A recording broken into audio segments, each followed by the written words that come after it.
They beat a widow every day until a powerful cowboy married her for a reason nobody expected. The town of Red Hollow was small, quiet, and full of people who knew each other's lives too well. Nothing stayed hidden for long. A single rumor could travel from one end of the town to the other before sunset. And in that town lived a woman named Clara Whitmore. Every morning, Clara walked down the same dusty road into town. She wore simple clothes, always neat, always clean. Her face was calm, but her eyes carried a quiet sadness. People saw her coming from far away, and just as quickly, they looked away. No one greeted her. No one smiled. Some even stepped aside, as if they did not want to be seen near her. Clara had not always been treated this way. Once, she had been respected. She had lived on a large ranch with her husband, Thomas Whitmore, a kind and hard-working man. Together, they were known as good people. They helped others, paid fair wages, and never caused trouble. But everything changed after Thomas passed away. It happened suddenly. One day he was there, working on the ranch as usual. The next day, he was gone. No one could clearly explain how. The doctor said it was natural, but the town did not fully believe it. And when people do not understand something, they often create their own stories. Soon, whispers began. Something feels strange. She knows more than she says. Why did it happen so suddenly? No one said these things directly to Clara. They said them behind her back, in low voices, in corners of shops and near the well. But Clara could feel it. She could feel the distance growing between her and everyone else. The shopkeeper who once greeted her warmly now barely looked at her. The neighbor who used to share tea no longer opened her door. Even children, who once ran happily near her house, were now called back by their parents. Clara never argued. She never tried to explain. She simply continued her life. Every day, she came into town to buy what she needed. Every day, she returned to her home at the edge of Red Hollow, a quiet place surrounded by open land and silence. Inside that home, everything reminded her of Thomas. His hat still hung by the door.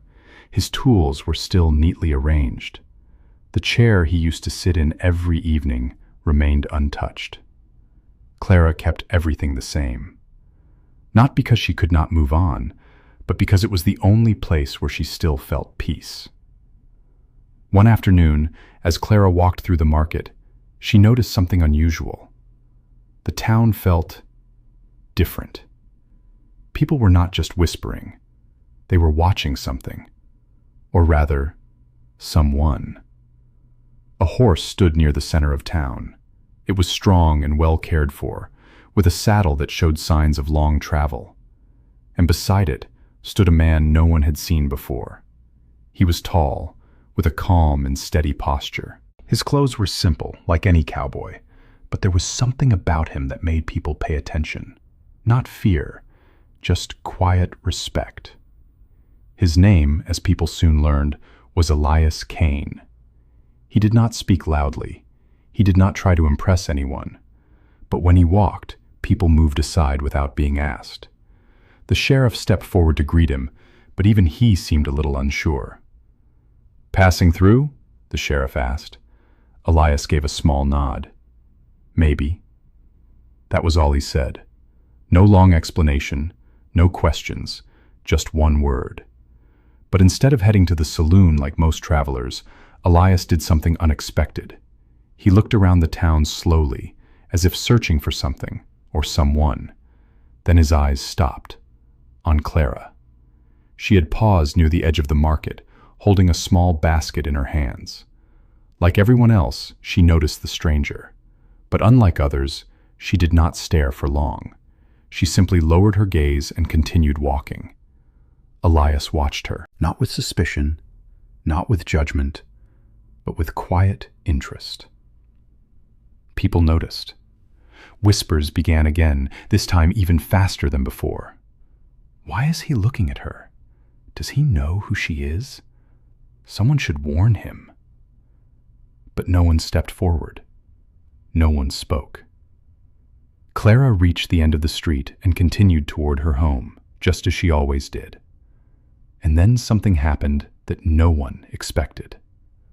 Elias Kane picked up his hat, placed it firmly on his head, and walked toward his horse. Without saying a word to anyone, he mounted it. And then he followed her. From the center of town, all the way to the quiet edge where Clara Whitmore lived alone.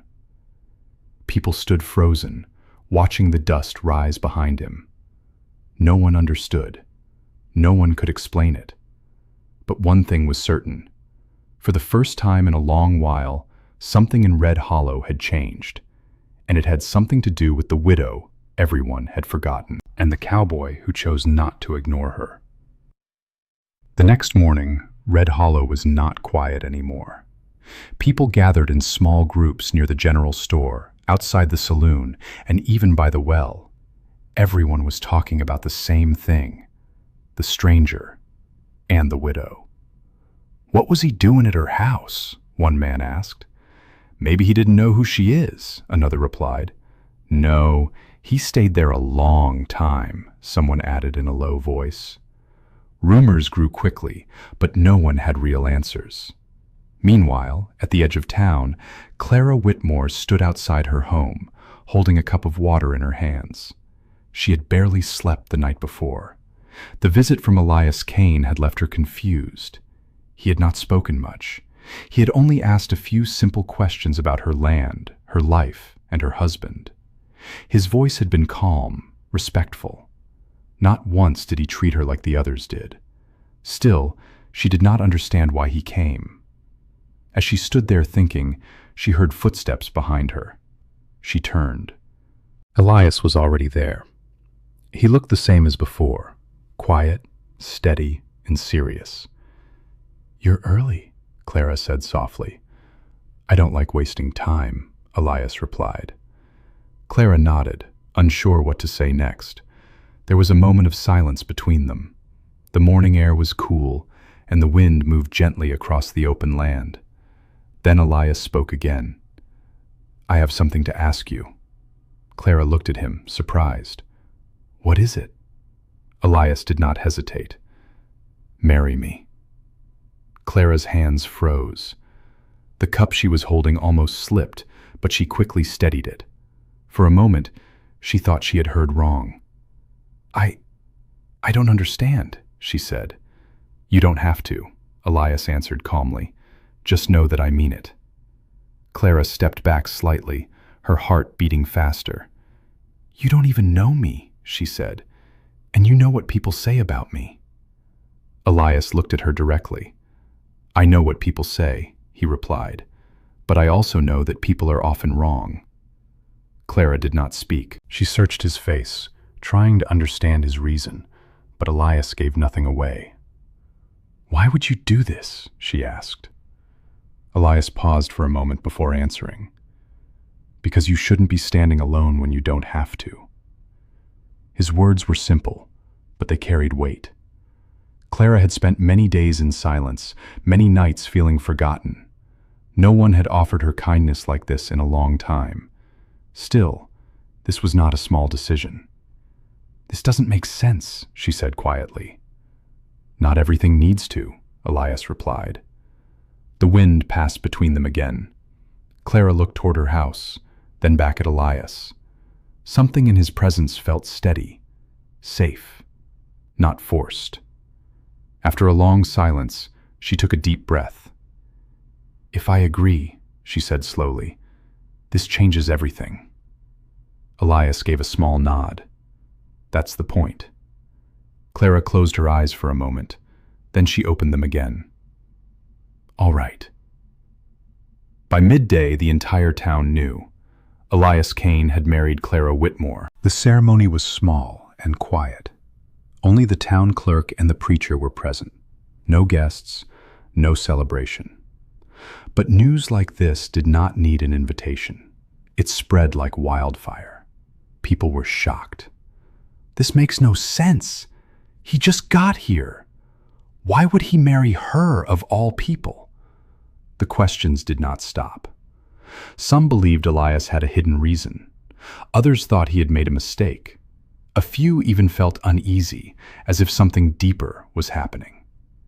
That afternoon, Clara walked into town again, but this time she was not alone. Elias walked beside her. The same streets, the same buildings, but everything felt different. People noticed immediately. Conversations stopped. Eyes followed them. Clara could feel the tension, but she kept walking. Elias, however, seemed completely calm. When they entered the general store, the shopkeeper looked confused. What can I get for you?" he asked, unsure who to speak to. "For her," Elias said simply. Clara picked up what she needed, just like before. But this time, no one ignored her. They couldn't. Elias's presence changed the space around her. Outside, a few men stood watching. One of them stepped forward slightly, then stopped when Elias looked in his direction. Not a hard look, just a steady one. It was enough. No one spoke. As they walked back toward the edge of town, Clara finally broke the silence. "You didn't have to do that," she said. "Yes, I did," Elias replied. "Why?" she asked again. Elias looked ahead, not at her. "Because things here aren't right," he said. Clara frowned slightly. "What do you mean?" Elias slowed his steps. "Your husband's land," he said. "It matters more than people are saying." Clara stopped walking. "I don't understand," she said. Elias turned to face her. "You will," he said quietly. That evening, as the sun set behind the hills, Clara stood outside her home once more. But this time, she was not alone. Inside, there were now 2 chairs by the table, 2 cups on the shelf, and a silence that no longer felt empty. But far away, near the center of town, a few men stood together, speaking in low voices. They did not look happy, because something they had expected to stay quiet was beginning to change, and Elias Kane had just become part of it.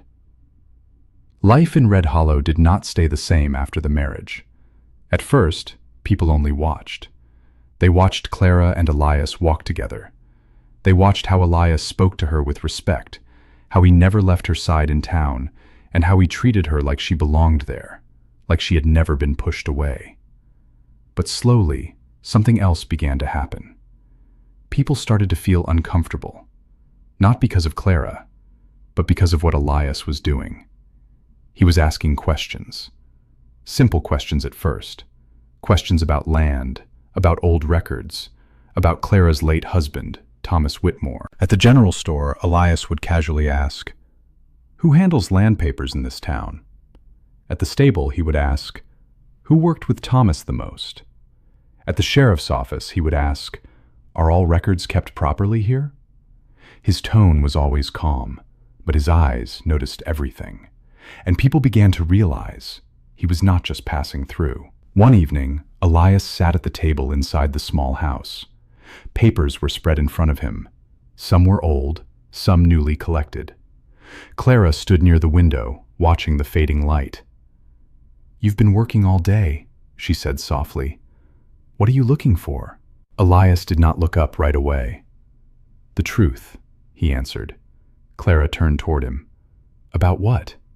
Elias finally lifted his gaze. "About why this town turned against you." Clara felt a small weight in her chest. "I told you," she said quietly. "People believed things, without proof." Elias shook his head slowly. "No," he said. "That's not enough." He picked up one of the papers and placed it in front of her. "This," he said, "is a land agreement your husband refused to sign." Clara looked at it carefully. She had never seen it before.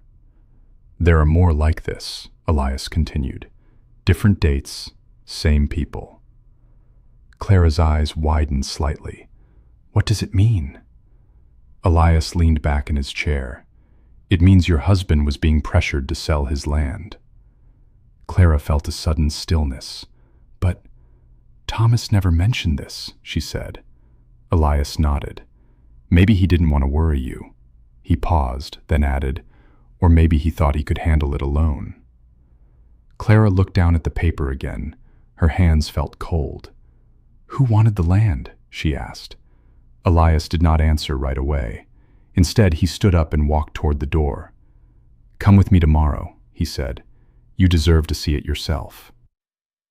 The next morning, Elias and Clara rode into town together. But instead of stopping at the market, Elias guided the horse toward the far side of Red Hollow, toward a piece of land Clara had not visited in a long time. Her land, the Whitmore Ranch. As they approached, Clara felt memories return. The wide fields, the old fence, the barn Thomas had built with his own hands. But something felt different. There were markings on parts of the land, small wooden stakes placed in lines, as if someone had been measuring it. Clara frowned. I didn't put those there, she said. I know, Elias replied. They got down from the horse and walked closer. Elias pointed toward the distance. This land sits between two trade routes. Anyone who controls it controls movement between towns. Clara looked around, slowly understanding. That's why they wanted it, she whispered. Elias nodded. And when your husband refused to sell, they changed their approach. Clara turned to him. The rumors. Yes, Elias said. It was easier to isolate you than to force you. Clara felt a deep silence settle inside her. All those days, all those stares, all those whispers. Not because people truly believed something was wrong with her, but because someone wanted her to feel alone. So they could take it, she said quietly. Elias looked at her steadily. That was the plan. Clara stood still for a long moment. Then she lifted her head. But they didn't succeed, she said. Elias gave a small nod. No, he said. They didn't. Later that day they returned to town, but this time Elias did not go quietly. He walked straight into the sheriff's office, with Clara beside him. The sheriff looked up, surprised. Something I can help you with? He asked. Elias placed the papers on the desk. Yes, he said calmly. You can explain these. The sheriff's expression changed as he looked at the documents. I don't know where you got these, he said. But you recognize them, Elias replied. The room felt tense. Clara stood quietly, watching everything. Elias continued. These papers show repeated attempts to pressure Thomas Whitmore into selling his land, and after his passing, the town suddenly turned against his wife. The sheriff shifted uncomfortably. That's just coincidence, he said. Elias did not raise his voice. No, he said. It's not. Outside, a few townspeople had gathered, curious about what was happening. Whispers began again, but this time they sounded different, uncertain, worried. Clara took a step forward. For a long time, she said, her voice steady, I thought I had done something wrong. The sheriff looked at her but said nothing. But now, she continued, I see the truth. The room was silent. Elias stood beside her, calm as always. This isn't over, he said quietly. And he was right, because the truth had started to come out, and once people began to see it, it would be impossible to hide it again. The next day, Red Hollow felt different. The air was heavy, not with silence like before, but with tension. People were no longer whispering just about Clara. Now they were whispering about the truth that had started to come out. What Elias revealed at the sheriff's office had spread quickly. People began to question things they had once accepted without thinking. Was Clara really at fault? Or were we all wrong? Small groups gathered in the streets, speaking more openly now. Some looked uneasy, others looked ashamed. For the first time, Clara Whitmore was no longer the only one being watched. Those who had stayed quiet before were now being noticed. That morning, a town meeting was called. It was not planned, but everyone knew they needed answers. Men, women, and even older children gathered near the center of town. the same place where people once stood and judged Clara without speaking to her. Now, they waited. Clara arrived with Elias beside her. She walked slowly, but her steps were steady. Her head was no longer lowered. Her eyes did not avoid anyone. Elias walked with the same calm presence as always. People moved aside as they passed, but this time it was not out of distance. It was out of respect. At the front of the gathering stood the sheriff and a few of the town's most influential men. They looked uncomfortable, unsure of what to say. Elias stepped forward. He did not shout. He did not accuse anyone directly. Instead, he placed the same papers in front of everyone. "These," he said calmly, "are records showing repeated efforts to take control of the Whitmore land." The crowd leaned in. Some people recognized the names written on those papers, and slowly, the truth became clearer. One of the men shifted nervously. "This doesn't prove anything," he said quickly. Elias looked at him, steady as ever. "It proves enough," he replied. "It shows intent." The crowd grew quieter. Clara stepped forward. Her voice was not loud, but it was clear. "For a long time," she said, "I believed the silence around me meant I had lost everything." She looked at the people around her, the same faces that once turned away. "But now I understand," she continued. "It was never about me." No one interrupted. No one looked away. "It was about my land," she said, "and the easier way to take it was to make me feel like I didn't belong." A few people lowered their heads. Some looked at each other, unsure. The truth was hard to accept, but it was there. Elias spoke again. "No one here had to raise a hand," he said, "but silence can still cause harm." His words settled deeply into the crowd. People began to realize something important. They had not stopped what was happening, and by doing nothing, they had allowed it to continue.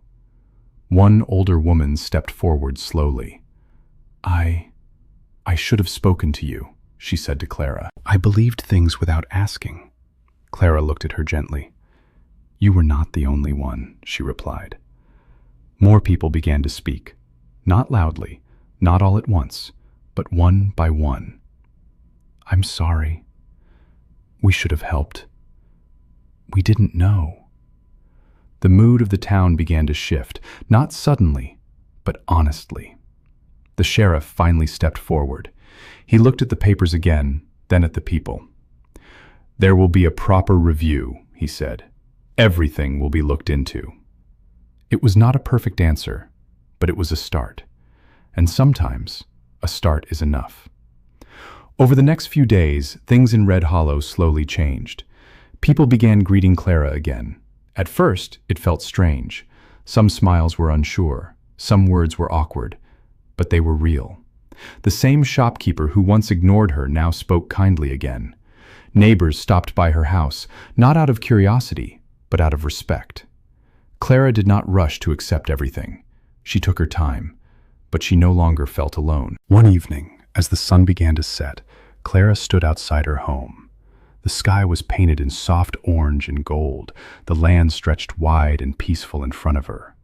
Elias stood nearby, fixing a small part of the fence. "You've changed this town," Clara said quietly. Elias shook his head. "No," he replied. "The truth did." Clara smiled slightly.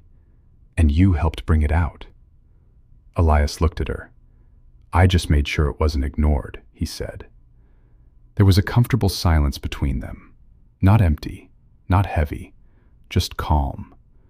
Clara looked at the land again, the same land people had tried to take, the same land her husband had protected. Now it felt different. Not just hers, but shared with someone who stood beside her. "You didn't marry me just for this," she said after a moment. Elias gave a small smile.